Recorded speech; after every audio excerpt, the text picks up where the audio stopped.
pessoal, tudo bem? Eu sou o Juan Nossi. Hoje eu estou aqui com o Renan, com o Samuel, e esse é o episódio número 2 da Catedral Cast. Salve galera, Renan falando aqui, tudo bem? Prazer estar aqui com vocês mais uma vez e vamos lá. Fala pessoal, que bom estar aqui com vocês mais uma vez, Samuel aqui. Espero que vocês sejam bastante edificados com tudo que a gente vai falar aqui. Hoje a gente vai conversar um pouco mais sobre identidade, né? O Renan no episódio anterior terminou falando sobre a diferença da identidade de um carro, né, em relação ao seu propósito. E eu acho que em cima desse gancho, daquilo que o Renan trouxe ali, dessa reflexão, né, o carro de corrida, o carro do asfalto, acho que a gente pode avançar a partir disso. Renan, como é que você contribui mais pra gente aí nesse lance da identidade? Eu vou tentar ilustrar. Certa vez eu tava com minha, na época, noiva, namorada, eu tava pra pedir ela em casamento e a gente tava procurando um campo de girassol. Marissa? A Marissa, minha esposa. Achei que era hoje. outro. Mas ele complica. Marissa, escuta pra ver se é você mesmo, Bem hein? já é caso, né? E aí a gente tava ali tentando achar e tal. E aí eu comecei a usar do meu carro como se ele fosse um Jeep, subindo em uns barrancos até que no momento ele ficou preso. E como ele é um carro baixo, bateu na sola ali do carro e o carro nem pra frente nem pra trás. Não. E ali eu tive esse insight, eu falei assim, caramba, o meu carro não foi feito pro campo. Então não posso cobrar dele aquilo que um carro de campo foi feito para fazer, como também não posso exigir de um carro de campo aquilo que um carro urbano foi feito para fazer. Então a gente precisa identificar, caramba, qual que é o meu propósito, qual que é a minha identidade? Será que eu sou uma garrafinha, uma squeeze que é para uma bebida gelada? Será que eu tenho uma alça para bebida quente? Qual é a chama que existe dentro de mim? Qual é a minha identidade? Eu, por exemplo, identifiquei isso olhando para a nova geração. Falei assim, caramba, cara, Deus precisa fazer alguma coisa. Como que eu posso contribuir? E aí se deu o meu chamado. Em cima disso, dessa ilustração do carro também, eu já ouvi uma ilustração sobre o leão e os cachorros, né? Sim. Então estão todos numa mesma linha e os cachorros querem postar a corrida com o leão. E aí os cachorros estão lá prontos para começar a correr e o leão tá dormindo. Por quê? Porque o leão não precisa provar nada para ninguém. Ele sabe que ele corre mais rápido, ele sabe que ele é mais forte. Então ele não precisa se submeter a certas competições. Por quê? Porque tá muito claro a sua identidade. Então entender qual é a sua identidade é libertador. Porque você não se compara, você não compete, você não precisa tentar se impor para ninguém. Por quê? Porque você sabe quem você é.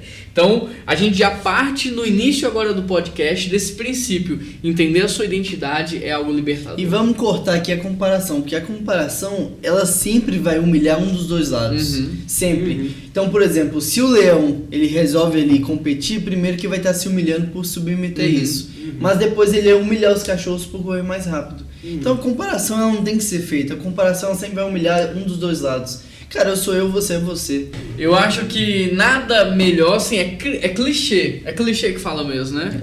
É clichê, mas eu acho que nada melhor do que a gente perguntar pro nosso Criador. Então, se antes de toda e qualquer criação existe um propósito, nada mais inteligente do que você levantar os seus olhos ao Criador e falar assim, o que o Senhor estava pensando quando deu palavras de ordens para que eu viesse à existência? O que estava no seu coração quando o Senhor decidiu me criar? Porque, por exemplo, eu sou muito empreendedor e eu fico o tempo todo pensando em criar, né? Em criar coisas novas, negócios novos. E aí, a primeira coisa que eu penso é no propósito. Cara, mas eu vou criar isso para quê? Para resolver qual problema no mundo? Então eu penso que é mais ou menos assim, Deus olhou para a humanidade e pensou assim, cara, na década de 90... né, nos anos 2000 ali vai ter um problema na humanidade, vai acontecer uma coisa e eu preciso criar alguém que pense dessa forma, que haja dessa forma para ser responsável por isso. Então vou criar o Juan. O Juan vai ter essa maneira de pensar, vai nascer nessa família, vai receber esse contexto para que ele possa chegar lá então e fazer o que eu queria que ele fizesse. Então em cima disso a gente pode pensar duas coisas, que a identidade ela tem a ver primeiro com uma filiação e depois ela tem a ver com um propósito, né? O que vocês acham, tanto da filiação quanto do propósito? Eu acho isso muito interessante que você falou, porque eu comecei a entender o porquê eu estava aqui a partir dessa reflexão. A gente nem comentou sobre isso, gente, mas foi muito interessante porque... Aqui na PIB. Aqui você fala PIB. Ou BH. Você começou a entender o quê? O meu propósito, a minha identidade, a partir disso que você falou. Entendi. Né? Eu gosto muito de rock e música antiga. E por muito tempo eu ficava pensando, cara, por que eu não nasci nos anos 80? Por que eu não nasci nos anos 70, lá nos Estados Unidos, para viver aquela realidade? Porque eu gosto daquela cultura, eu gosto daquilo. E eu já me questionei muitas vezes, por que eu não nasci naquele tempo e naquele contexto? E Deus foi ministrando no meu coração essas coisas, e você falando assim, foi muito interessante, porque eu fiquei pensando, realmente, se eu estou aqui hoje é porque existem realidades aqui que precisam daquilo que eu faço e daquilo que eu sou. Se existem situações, eu diria em vários aspectos, seja político, seja social, seja espiritual, toda a realidade que me envolve hoje, eu entendo que se eu estou aqui é porque eu preciso exercer a minha influência nisso aqui. Eu preciso de alguma forma ser resposta para isso aqui. Eu preciso de alguma forma ser alguém que vai direcionar as pessoas na realidade atual, entende? Então quando eu comecei a entender isso aí, eu falei, cara, que bacana. Que bacana, essas situações que me cercam, elas estão me forjando para algum tipo de realidade. Essas situações que eu vivo estão me moldando para alguma coisa. E interessante porque hoje eu já vejo isso. Eu vejo, por exemplo, quando eu vim para a PIB, eu ficava pensando, mano, o que eu vou fazer lá? Eu gostei muito da igreja, mas eu quero ajudar de alguma forma. E a maneira como eu pude ajudar naquele momento, lá no meados de 2018, foi em algumas situações financeiras aqui da igreja. Mas isso só foi possível porque lá atrás, há muito tempo, eu comecei a trabalhar em contabilidade. E eu lembro do meu patrão falando assim, mano, você toca guitarra, o que você está fazendo aqui? Eu falei, mano, eu não sei, eu simplesmente estou aqui e gosto. Né? E quem diria que tempos depois eu pude exercer isso aqui? Quem diria que tempos Nada depois... é um acidente. Nada é um acidente, entende? Então, a nossa identidade, eu acho que a gente pode perceber ela dessa forma. Né? A partir daquilo que você percebe que Deus está te direcionando, a partir do caminho que a sua vida está Me parece que a gente vai sendo moldado para a identidade do que Deus quer. Exatamente. Né? Porque a gente entende que Deus tinha um sonho, mas o pecado transformou e deturpou esse sonho. Então Deus nos fez para viver algo maravilhoso, mas o pecado, a maldade do homem destruiu isso tudo. Então eu tenho para mim que a partir desse reencontro com Cristo, a gente vai sendo remodelado para voltar a viver o que Deus sonhou. Sim. Então quando a gente olha para a história de Moisés mesmo, ele foi, entre aspas, né, abandonado pela mãe dele, porque naquele tempo tinha um decreto que todo recém-nascido menino tinha que morrer. Sim. A mãe dele tentando salvar faz o quê? Joga no rio. Coloca ele no rio, né? Joga é muito forte. Coloca ele dentro de um cesto, coloca ele no rio para que ele pudesse descer ao rio e ser encontrado por alguém que pudesse salvá-lo daquela condição. Então você imagina aquela criança descendo no rio, esgoelando, porque hoje um neném num bebê conforto que vai tremendo, balançando num ambiente confortável. Se ele chora, imagina um menino no rio, esgoelando, tanto é que uma das filhas de Faraó escuta um barulho, ela vai olhar o que é, tem uma criança no cesto, ela decide adotar aquele menino.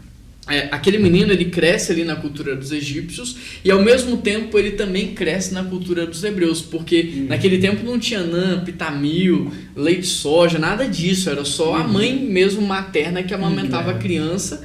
Aí essa filha de Faraó tem que fazer o quê? Encontrar alguém que encontrar, e aí ela vai e encontra assim, né, por coincidências e aspas, né? A própria mãe do menino, e ele cresce com duas culturas. Ele cresce com a cultura dos hebreus e dos egípcios. Com os egípcios, Moisés recebe a melhor educação que existia naquele tempo. É como se o menino estudasse nos Estados Unidos, por exemplo. Ele recebe o melhor treinamento de guerra, o melhor treinamento de liderança que existia, ele recebe com os egípcios. Com os hebreus, ele recebe a cultura de que existe só um Deus, como se relacionar com esse Deus sobre isso. Num determinado momento, Moisés entra em crise, porque ele não sabe quem é, ele não sabe se ele é egípcio, se ele é hebreu. Ele vê um egípcio maltratar um hebreu, ele toma partido do mais fraco, mata o egípcio e ele foge para o deserto. No deserto ele vai encontrar um sacerdote midianita chamado Jetro, que vai ensinar para ele as rotas de fuga do deserto, onde encontrar água no deserto e a pastorear ovelhas no deserto. Interessante. E aí Deus vai e aparece para ele. Eu fico pensando no seguinte, cara, Moisés devia pensar que a vida dele era um desastre. Ou seja, ele foi abandonado pela mãe, ele foi adotado por outra família, ele cresce com 2 culturas, ele não sabe quem ele é. Ao mesmo tempo que ele estava sendo formado para ser um grande líder, ele perde tudo, ele vai para o deserto e no deserto parece que ele está recomeçando. Só que hoje, nós que conhecemos a história de Moisés, a gente percebe que tudo estava interligado. Por quê? O que Moisés fez no deserto depois? Libertou. Primeiro que ele liberta no Egito o povo de Israel, e ele faz o que com o povo de Israel no Egito? Transição, né? Leva No do deserto. ponto A ao ponto B. Ele vai transicionar, então ele vai pastorear esse povo. Ele aprendeu a pastorear com quem? Com Jetro. Ele tem que dar água pro povo. Ele aprendeu onde encontrar água com Jetro. Ele tem que liderar e guiar pelas rotas de fuga enquanto o faraó tá atrás. E ele aprendeu os caminhos com Jetro.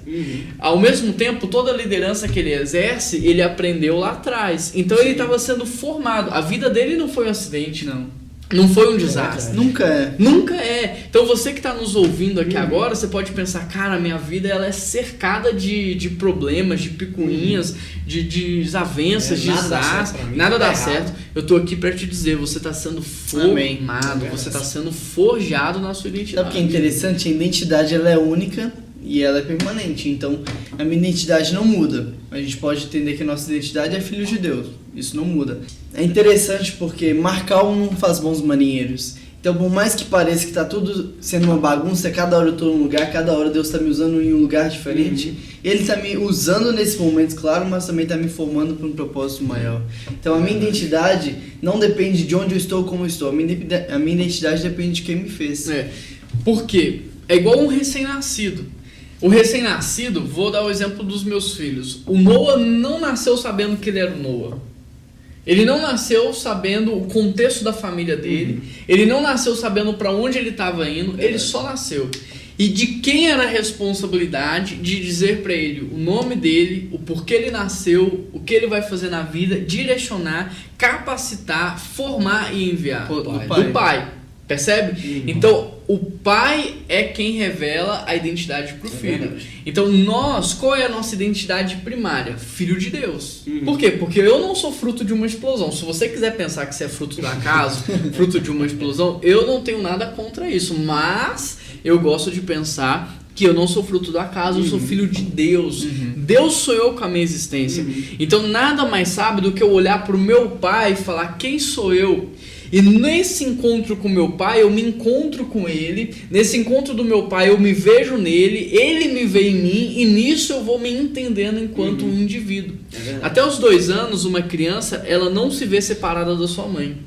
Até 2 anos, para ela, na cabeça dela, ela e a mãe é uma pessoa só. Depois dos 2 anos é que ela começa a se entender como indivíduo. E aí na psicologia a gente chama essa fase dos 2 anos de terrible two, que é a adolescência da infância.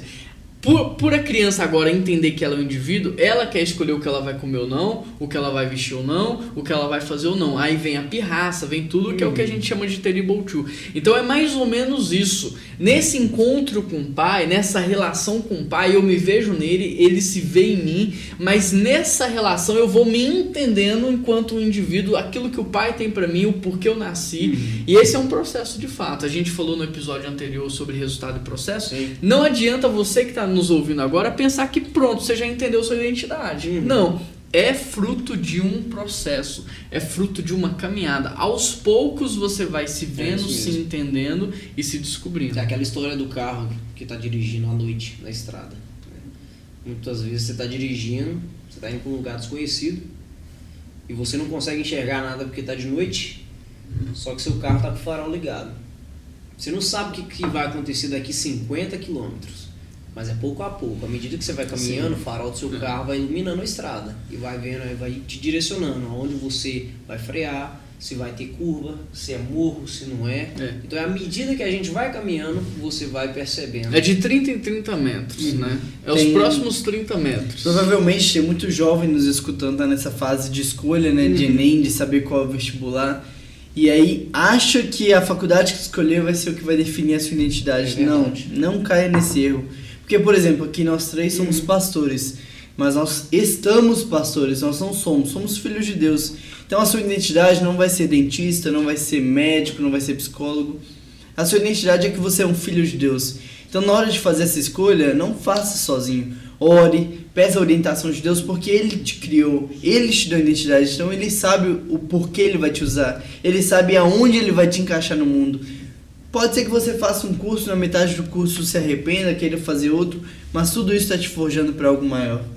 Eu gosto de pensar e de lembrar aqui, quem me acompanha mais já me ouviu falar disso várias vezes, que é a história do Kaká. Essa história ilustra muito bem para minha identidade, né? Eu me lembro, a gente estava na Vila Mariana, lá na Batista do Povo, Kaká, muito amigo ali do Samuel Mizarri, do pessoal da igreja e tal, e ele foi dar o testemunho dele. Quem conhece a história do Kaká sabe que ele começou a jogar bola desde criança no time de base do São Paulo. Então, desde que ele se entende por gente, ele joga bola. E ele cresceu no time de base do São Paulo, foi para Europa, né? E lá ele foi um dos maiores. Eu não sei se ele chegou a ganhar ou Ele foi o melhor do mundo. Ele foi o melhor do mundo, aí, né? com isso, depois Cristiano foi pro Real Madrid. Ronaldo e Messi estavam no banco e ele olha aí, disputando com ele ganhou de todos, né? Logo depois disso, ele foi para um outro time, Foi né? pro Real Madrid, e no Real Madrid ele teve Machucou. algumas dificuldades.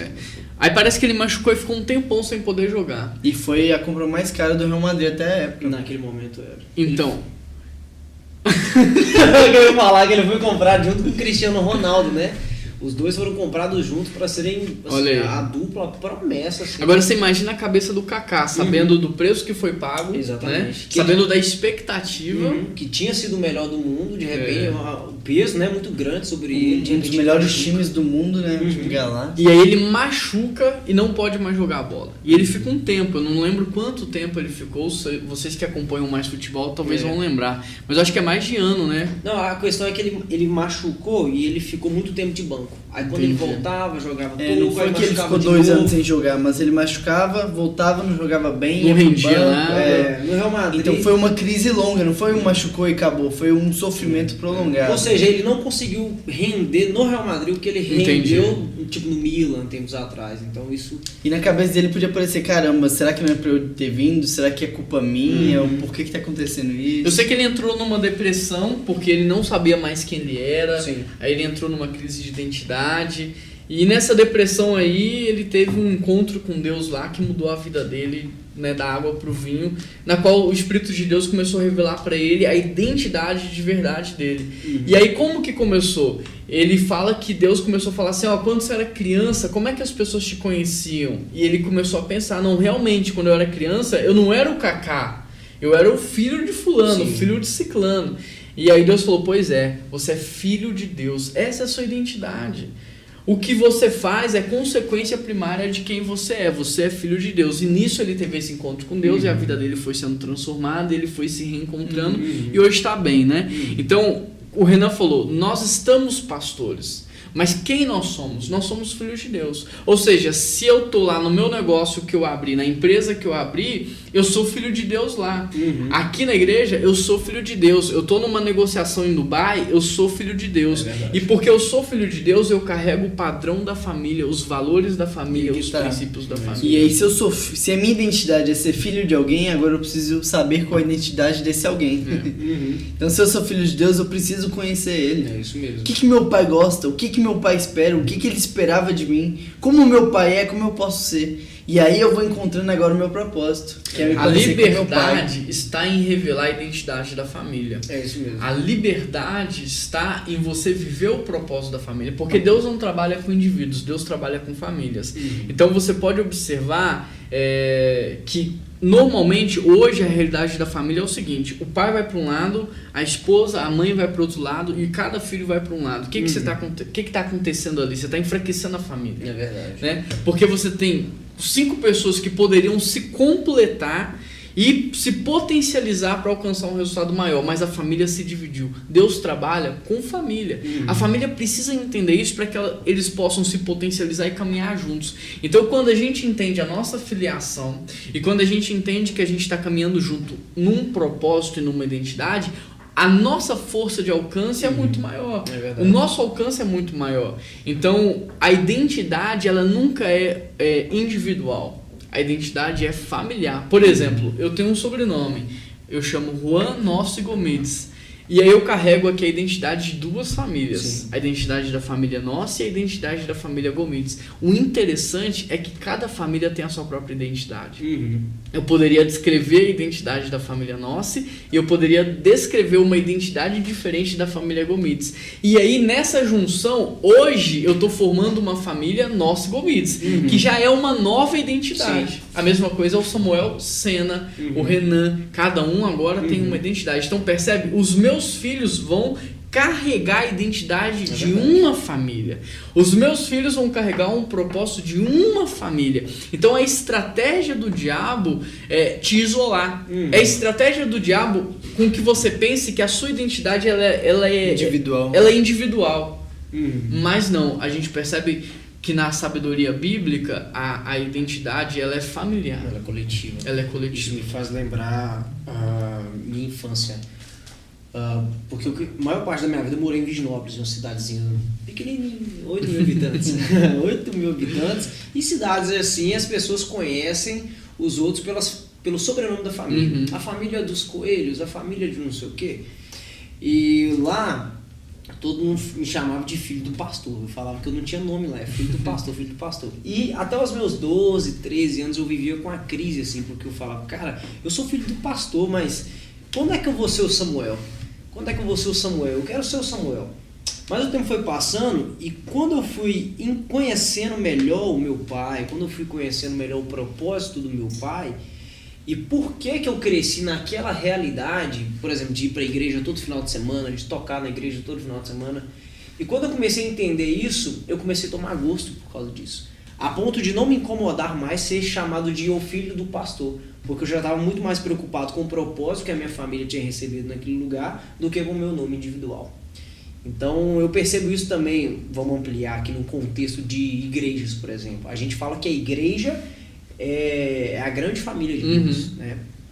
Então quando a gente, como o Renan disse, quando o nosso desafio é conhecer o Pai, é saber quem Ele é, as características do Pai, e você se vê nisso aí, aí a sua identidade começa a ser formada. Porque, como o Juan disse, tudo aquilo que você faz, aonde quer que você esteja, você vai carregar a identidade daquilo que te criou.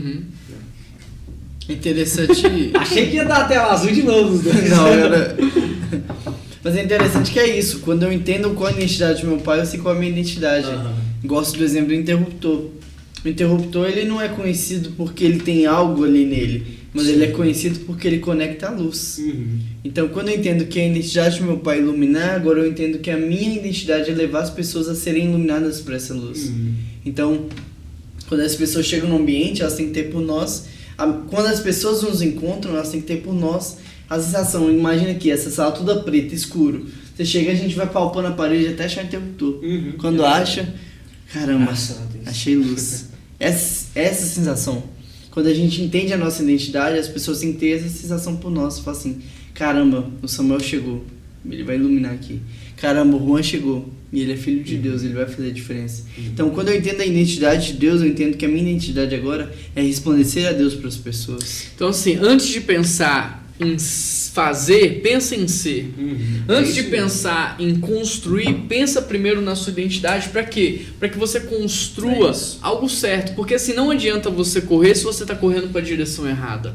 Não adianta você construir se você está construindo algo errado. Então, antes de dar o passo de construir para cima, constrói para baixo. Reflete sobre a sua identidade, sobre o seu propósito, porque isso vai fazer toda a diferença na sua vida. Quem sabe quem é, quem sabe qual é o seu propósito, é livre, vive uma vida plena, uma vida abundante, é assertivo em tudo que faz. Então nós já estamos caminhando para o final aqui. Eu gostaria que você refletisse, quem é você?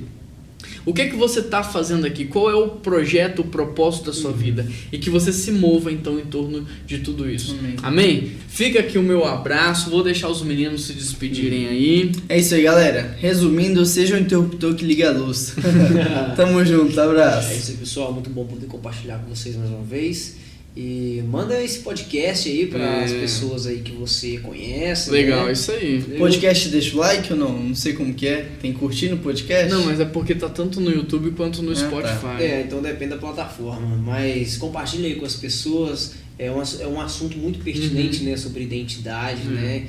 de repente pode ser uma luz para você isso aí. Ó, compartilha aí no grupo de WhatsApp da família, dos amigos, assina o nosso canal, curte aí se você puder, isso faz toda a diferença, né? Isso dá mais engajamento, ajuda a propagar melhor, porque esse é um conteúdo relevante que pode ajudar muitas pessoas. Então, conto aí com a sua parceria, o seu apoio, e a gente se vê no próximo episódio. Então, um grande abraço, tamo junto, uma boa semana pra você. Tchau, tchau. Valeu.